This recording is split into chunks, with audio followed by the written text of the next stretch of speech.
Comme son nom l'indique, l'expression entre-deux-guerres désigne les 21 ans qui s'écoulent entre l'armistice du 11 novembre 1918 et le début de la Seconde Guerre mondiale le 1er septembre 1939. Il est évident que pour les gens de l'époque, cette période était celle de l'après-guerre.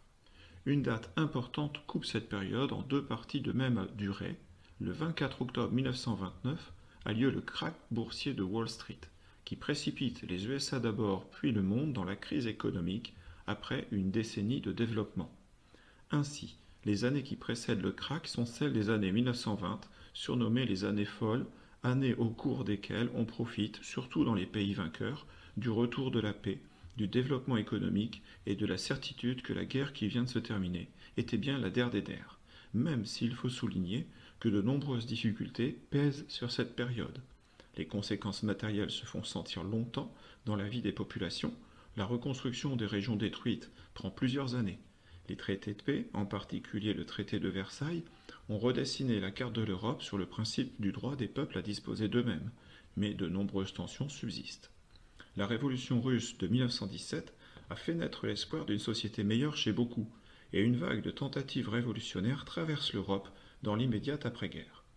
En Russie, devenue URSS, Staline s'impose finalement au pouvoir en 1928 et met en place l'un des deux régimes totalitaires de l'époque. Les déçus de la guerre se retrouvent aussi autour d'une autre idéologie qui se développe dans l'entre-deux-guerres, le fascisme. Fascisme qui prend le pouvoir en Italie en la personne de Mussolini suite à la marche sur Rome le 28 octobre 1922 et en Allemagne en la personne d'Hitler le 30 janvier 1933. On l'a dit, le krach boursier met fin aux années folles et précipite le monde dans la crise. Les années 30 sont donc celles de la Grande Dépression, au cours de laquelle les difficultés économiques sont très grandes, les entreprises ferment et le chômage augmente. Et, si Hitler parvient au pouvoir en Allemagne, c'est en grande partie grâce à ces difficultés économiques, sociales et politiques.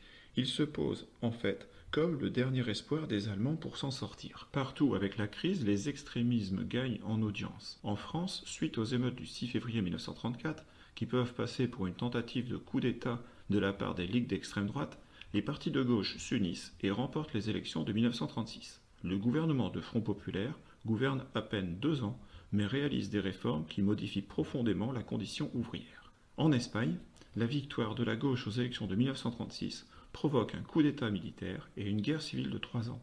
En 1939, Franco prend le pouvoir et l'Espagne est un nouvel État autoritaire en Europe. Tous les événements placés sur cette bande chronologique font l'objet d'une vidéo sur la chaîne 3 minutes d'histoire.